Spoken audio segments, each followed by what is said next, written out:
Okay, Nick, we find you in this movie where you play a guy named Jake. You came up with this idea called Mind's Eye, which is essentially like Google Glass, and it just crashes and burns worse than anything you've ever done.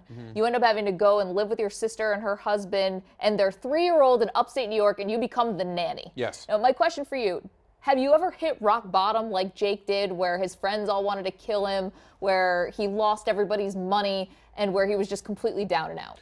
Can I just say, first of all, thank you. I usually have to give the summary of what the movie is, and you've just done a much better, succinct job of that than I ever have. You're welcome. So I'd say my rock bottom is right now, because you're saying that for the first time. I've been doing press for a month, and I've never told the story that effectively. So feeling pretty about myself Wow, right I can't now. believe the first question is supposed to be the warm-up question. That's what they're supposed to call it, yet I made you feel worse than you ever have in your professional or personal life. But also much better. It's funny how it works like that. So we have nowhere to go but up in this interview is what you're saying. Great, that's what we should have called the movie. Again, I'm giving you things, just these nuggets, pearls of wisdom. I'm basically doing your job for you. This movie, though, is full of stars. I mean, really full of some fantastic actors and actresses. Who was your favorite to work with?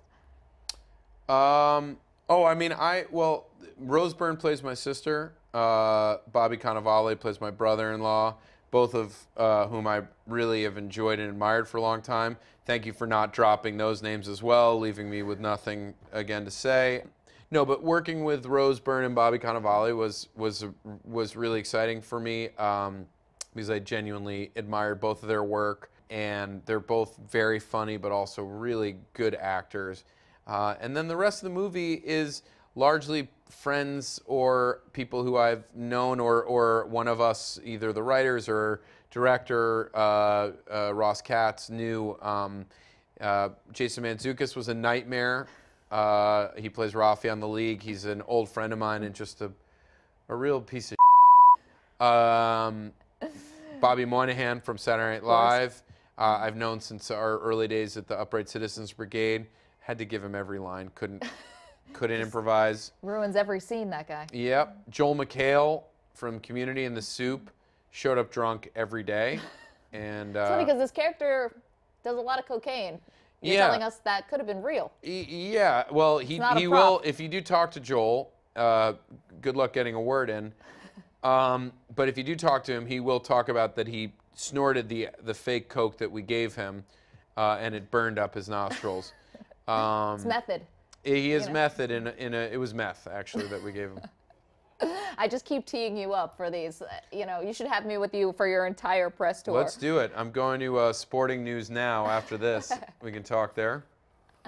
No, not the competition. All right, Nick, will you do our Fast Five for us while we have you in the chair? These are 5 questions. We're going to ask you rapid fire. Here we go. If you could be any sports figure for a day, who would you trade places with? Danica Patrick.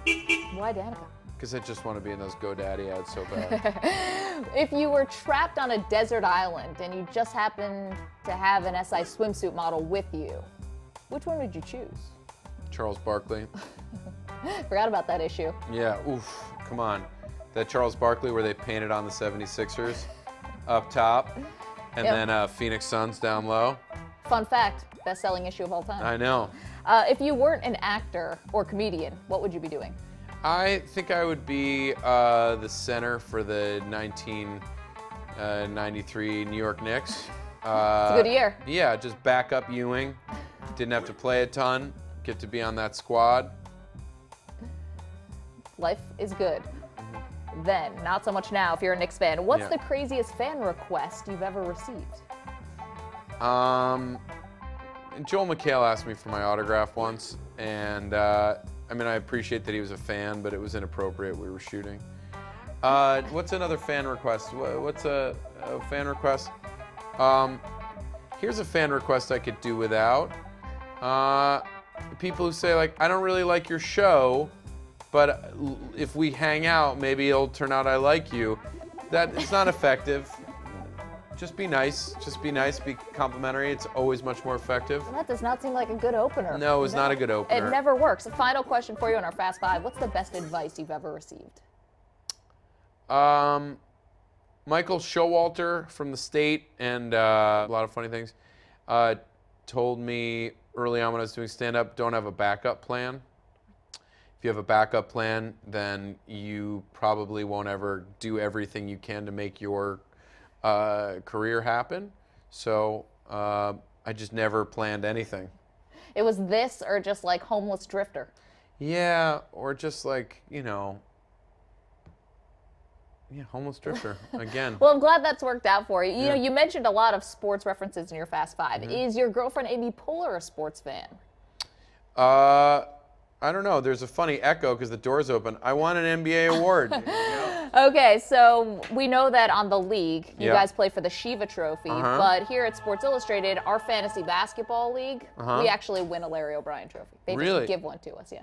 Really? Isn't that cool? That's what you guys get? This is the Larry O'Brien trophy. Better than the Shiva? Well, first off, it's is this the real? This is it. This is the real Larry O'Brien trophy. Go ahead, touch it. Is there anything on the front? The Larry O'Brien trophy? Oh, it's the net. Look at that. This is what you guys win? Yeah.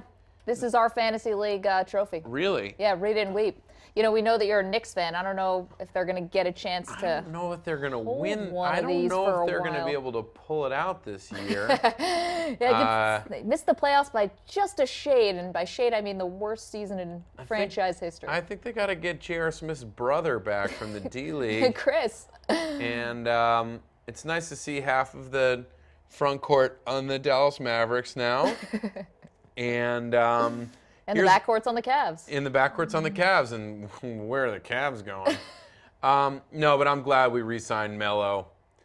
That was a smart play, because you just want to fill up that cap with one guy. with one guy who's a proven non-winner. We can tell now you have some advice for Phil Jackson. You know what I mean? My advice for Phil Jackson would be just keep meditating and having sex with the owner of another team.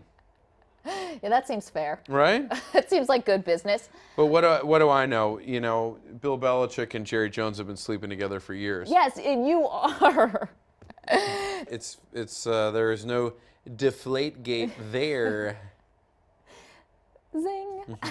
Fantastic. I feel Well, you like- met Jerry. I've met Jerry. He was very nice. He was very good. He was very good to us in the league. And I think I gave a quarter to Bill Belichick, who was begging outside. Yeah, you are a big Cowboys fan. You guys went to shoot there in the league. And speaking of the league, last we left off, Andre won the Shiva. Yes. Decided to celebrate by setting off some fireworks. Burns the beach house down. Yes. Okay, so where's this pick up? Have you guys started shooting again for season 6, or what's the deal? We have not started shooting. We will in September. Yet again, a very succinct, great summary of what happens at the end of the league. Beautifully done. Thank you. This is what I do. Yeah, genuinely beautifully done. We don't know. We haven't started shooting yet. I've talked to Jeff and Jackie Schaefer, created the show. They've given us a few little tidbits of things to come, and it'll prove to be another bananas, crazy year of friends being horrible to one another. So what was your favorite moment from the past season? I know there's so many fun moments. And we had J.J. Watt back with Cameron Jordan and Jordan Cameron. That was my first day back shooting, and that was pretty cool. Well, we all love the league. We all love Nick Kroll's show, and congratulations on now Adult Beginners, which is out not only in theaters, iTunes, and on demand on Friday, And April 24th. Yes, and to the first 100 people who go see Adult Beginners in the theater, I will be sending you a tape of Jerry Jones and Bill Belichick deeply embracing in a passionate, furious love-making bout. Run, don't walk. To Adult the theater. Beginners. And you want to take this and just give it a hug? This is going to be Sure. the last. No, I'm just going to take it. Careful. I'm locked in here. Later.